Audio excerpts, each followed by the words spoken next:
स्वागत है आपका R9 न्यूज दिन भर में। मैं हूं आपके साथ ईशा नेगी। इस बुलेटिन में हम आपको रूबरू कराएंगे उत्तर प्रदेश की तमाम बड़ी खबरों के साथ। प्रधानमंत्री नरेंद्र मोदी और मुख्यमंत्री योगी आदित्यनाथ ने नए साल के पहले दिन लाइट हाउस प्रोजेक्ट का शिलान्यास किया। बता दें कि देश में 6 राज्यों में global housing technology challenge India की नींव और प्रधानमंत्री आवास योजना के वितरण कार्यक्रम में दिल्ली से प्रधानमंत्री नरेंद्र मोदी वर्चुअली जुड़े, जबकि मुख्यमंत्री योगी आदित्यनाथ शहीद पथ स्थित अवध विहार योजना में प्रस्तावित प्रोजेक्ट से लाइन जुड़े। कार्यक्रम में प्रधानमंत्री कई कैटेगरी में अवार्डों की घोषणा भी की। इसके बाद LHP का शिलान्यास किया गया। लखनऊ के 1040 शहरी गरीबों को 4.25 लाख में 415 वर्ग फीट एरिया का फ्लैट अगले साल सौंपा जाएगा। इसकी कीमत 12,59,000 होगी। इसमें केंद्र और प्रदेश सरकार की ओर से 7,83,000 रुपए अनुदान के रूप में दिए जाएंगे। साथ ही साथ शेष धनराशि 4,76,000 EWS श्रेणी के लाभार्थियों को देने होंगे। मैं समस्त नगरवासियों को, देशवासियों को नववर्ष की तथा गणतंत्र दिवस की हार्दिक शुभकामनाएं प्रेषित करता हूं। मुख्यमंत्री योगी आदित्यनाथ के निर्देश के अनुसार नए साल में अटल मेडिकल यूनिवर्सिटी का कार्य पूरा कर लिया जाएगा।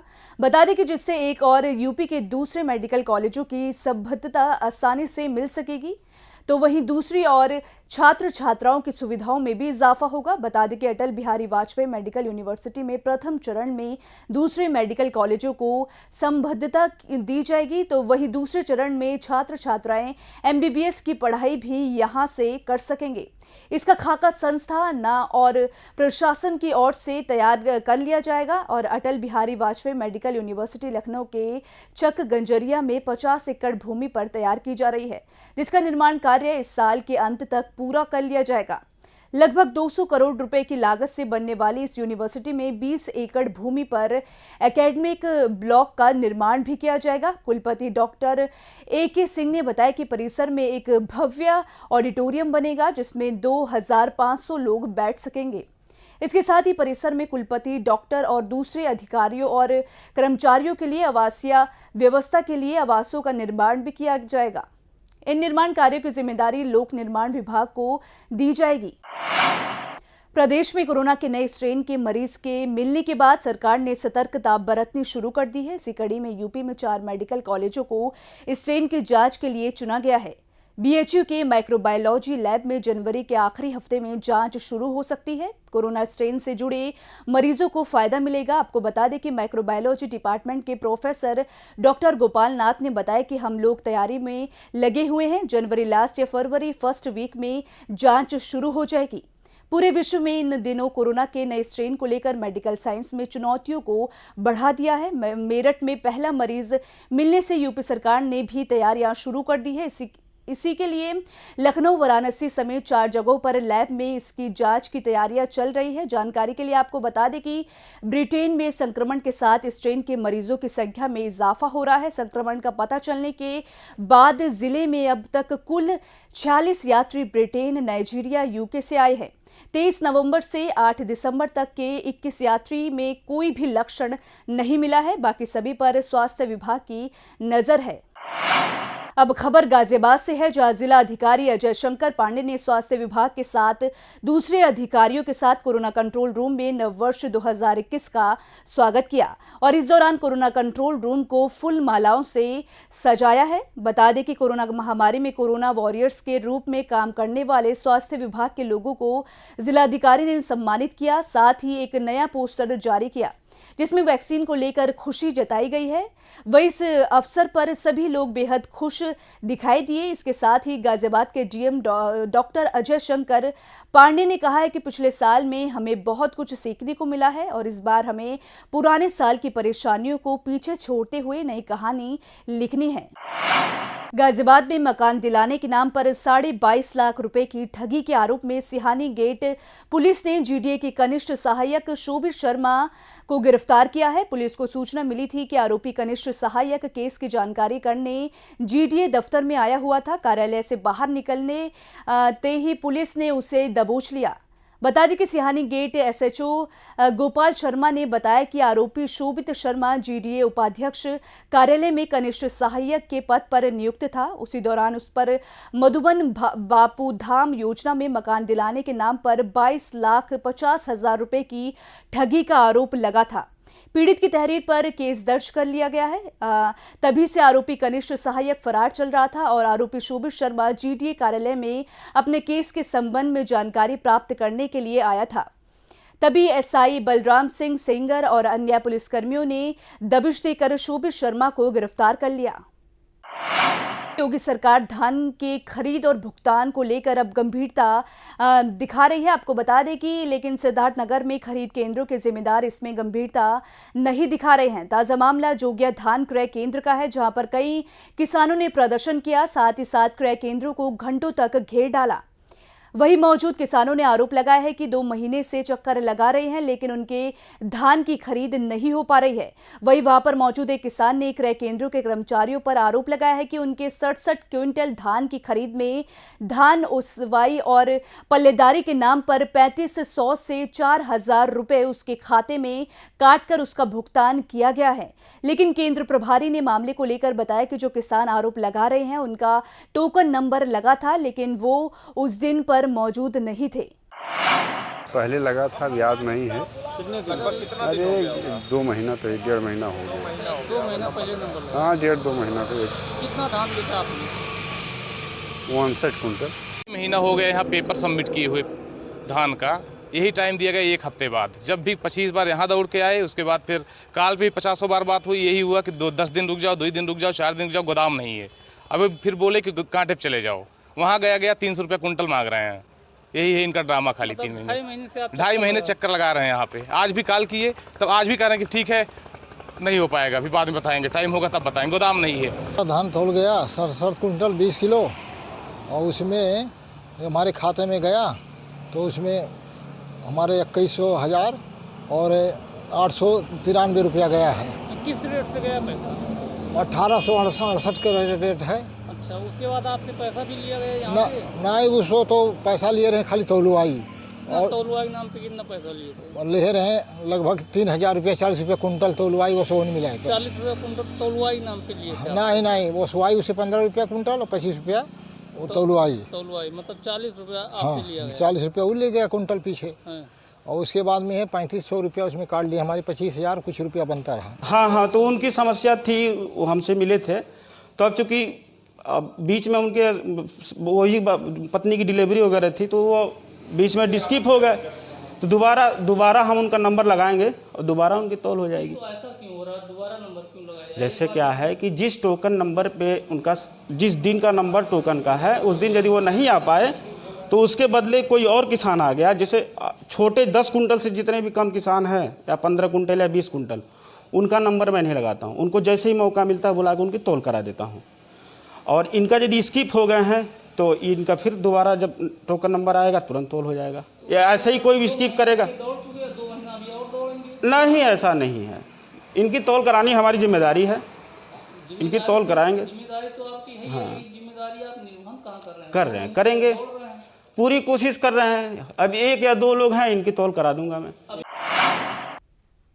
उन्नाव जनपद के लखनऊ आगरा एक्सप्रेसवे पर कोहरे के कहर देखने को मिला है। आपको बता दें कि एक्सप्रेसवे पर खड़े कंटेनर से बस टकराने से बड़ा हादसा हो गया। हादसे में 5 लोगों की मौत हो गई, वहीं 7 लोग गंभीर रूप से घायल हो गए, जहां पुलिसकर्मियों ने घायलों को बाहर निकाला और आनन फानन घायलों को इलाज के लिए जिला अस्पताल भेज दिया है और मृत लोगों के शव को कब्जे में लेकर पोस्टमार्टम के लिए भेज दिया है। बता दें कि पूरा मामला उन्नाव के ओरास थाना में लखनऊ आगरा एक्सप्रेसवे पर अररिया बिहार से बस दिल्ली जा रही थी। इसी दौरान बस औरस थाना क्षेत्र में एक्सप्रेसवे पर पहले से खड़े कंटेनर में बस जा घुसी। बस के पर खच्चे उड़ गए। इस भीषण हादसे की सूचना पुलिस को दी गई। घटना की सूचना पर मौके पर पहुंची पुलिस ने राहत बचाव का कार्य करते हुए घायलों को पास के इलाज के लिए स्वास्थ्य केंद्र औरस भेजा है और पुलिस ने पूरे मामले में रिपोर्ट दर्ज करते हुए मामले में जांच शुरू कर दी है। ईसा लखनऊ से दिल्ली जा रही थी बस, आगरा एक्सप्रेसवे पे खड़े कंटेनर पे जाके टकरा गई। हादसा इतनी तेज था, इतनी तेज धमाके की आवाज आई कि बस के फरकच्चे उड़ गए। बस में सवार यात्रियों में से 5 यात्रियों की मौत हो गई, अन्य घायल हो गए। घायलों को जिला अस्पताल पहुंचाया गया और जो मृतक थे, मृतकों की बॉडी को पुलिस ने कस्टडी में लेकर के पोस्टमार्टम हाउस पहुंचाया गया। आपको बता दूं कि यह हादसा इतना तेज था कि दिल दहला देने वाला था। हादसे का कारण कोहरा बना कि भरे कोहरे में सामने धुंध था, ड्राइवर को कुछ दिखा नहीं और ड्राइवर गाड़ी स्पीड में थी, ड्राइवर को कुछ दिखा नहीं, गाड़ी जा करके बस कंटेनर में टकरा गई। ये पूरा मामला जनपद उन्नाव के 274 किलोमीटर दूर थाना औरास पड़ता है। ये थाना औरास के आसपास का मामला है। ग्रामीणों की मदद से बॉडियों को निकाला गया। तब तक पुलिस पहुंच गई। पुलिस प्रशासन ने बॉडियों को अपनी कस्टडी में लेकर के पोस्टमार्टम हाउस पहुंचाया और वहीं घायलों को उपचार के लिए सामुदायिक केंद्र से रिफर किया गया है जिला अस्पताल। नववर्ष के पहले ही दिन बुद्धा लैंड राज्य की मांग को लेकर गोरखपुर में भारी विरोध प्रदर्शन हुआ। राजघाट थाना क्षेत्र के शिक्षा विभाग परिसर में बुद्धा लैंड राज्य मनाने की मांग को लेकर हजारों की संख्या में पूर्वांचल सेना के कार्यकर्ता भारी तादाद में इकट्ठा हुए और हाथों में तख्ती और पोस्टर के माध्यम से उन लोगों ने बुद्धा लैंड बनाने की मांग की। जहां बता दें कि 27 जिलों से पहुंचे हजारों की संख्या में कार्यकर्ताओं ने अपनी मांग को लेकर विरोध प्रदर्शन किया है। वही प्रदर्शन के दौरान सिटी मजिस्ट्रेट मौके पर पहुंचे और प्रदर्शनकारियों को समझाने का प्रयास किया गया और उनकी मांग पत्र को लेकर भारत सरकार तक उनकी आवाज पहुंचाने का आश्वासन दिया है। हालांकि इस पूरे विरोध प्रदर्शन के दौरान कोरोना गाइडलाइंस की पूरी तरीके से धज्जियां उड़ाई गई और इसमें महिलाओं, पुरुषों के साथ साथ बच्चे भी शामिल थे। जी, ऐसा बताना चाहूंगा कि आज नए बुद्धा राज्य मांग के लिए पूर्वांचल सेना का बहुत बड़ा आंदोलन गोरखपुर के राजघाट थाना क्षेत्र स्थित शिक्षा विभाग के प्रांगण में शुरू हुआ। बहुत देर तक चला और अंत में सीओ कोतवाली और सिटी मजिस्ट्रेट अभिनव रंजन श्रीवास्तव ने ज्ञापन लिया। उस ज्ञापन में 27 जिलों के प्रतिनिधियों के हस्ताक्षर थे और उनकी ये मांग थी कि उत्तर प्रदेश, क्योंकि बहुत बड़ा प्रदेश है, एक देश के जितना बड़ा है और अगर यहाँ पर अलग राज्य नहीं बनता है तो निश्चित रूप से हमारी सांस्कृतिक विरासत, आर्थिक जो आज़ादी है वो छीन जाएगी। उसको लेकर एक राज्य बनना चाहिए, जिसको संबंधित एक ज्ञापन भी इन लोगों ने सिटी मजिस्ट्रेट और सीओ कैंट को दिया। जी। अब खबर सीतापुर से है, जहां चौराहे से पुरानी सीतापुर जाने वाली सड़क पर बने इस 2 मंजिला अवैध निर्माण पर प्रशासन का बुलडोजर चला। बता दें कि city magistrate Shishir Kumar, SDM सदर अमित भट्ट, सीओ सिटी पीयूष सिंह और पालिका ईओ गुरुप्रसाद पांडे की मौजूदगी में अवैध कब्जा कर बनाई गई दुकानों को ढहा दिया गया। बताया जा रहा है कि दुकानें 1 लाख अहमद की थी। वहीं इस कार्रवाई को माफिया अतीक से भी जोड़कर देखा जा रहा है। एसडीएम सदर अमित भट्ट के मुताबिक कुछ फोटो माफिया अतीक के साथ वायरल हो रहे हैं। फिलहाल सीओ सिटी इस मामले की जांच में लगे हैं। वहीं इस मामले में एसडीएम ने बताया कि दुकानों का निर्माण अवैध तरीके से किया गया था, जो कि अतिक्रमण अभियान के तहत पूर्व में ही चिन्हित किया जा चुका था। निशा जी, जैसा आपको बता दें कि ये थाना शहर कोतवाली इलाके सीतापुर का मामला है, जहां पर जो है एक आपराधिक प्रवृत्ति का पेशेवर अपराधी था, जो कि नगरपालिका की ज़मीन पर अवैध कब्जा करके एक मकान बना लिया था। इस मामले में अब जो है सिटी मजिस्ट्रेट सीतापुर, उप जिलाधिकारी सदर क्षेत्र नगर अधिकारी एवं प्रभारी निरीक्षक कोतवाली नगर की संयुक्त टीम द्वारा नगरपालिका की जमीन पर अवैध रूप से अतिक्रमण कर निर्मित किए गए भवन को पूरी तरह ध्वस्त कर दिया गया है। बताया यह भी जा रहा है कि ये इसका नाम जो है 1 लाख उर्फ हसीन है और इनके ऊपर सख्त कार्रवाई की गई है, क्योंकि नगरपालिका की ज़मीन पर कई वर्षों से शिकायतें मिल रही थी। उसी के अनुरूप जो है ये कार्रवाई की गई है।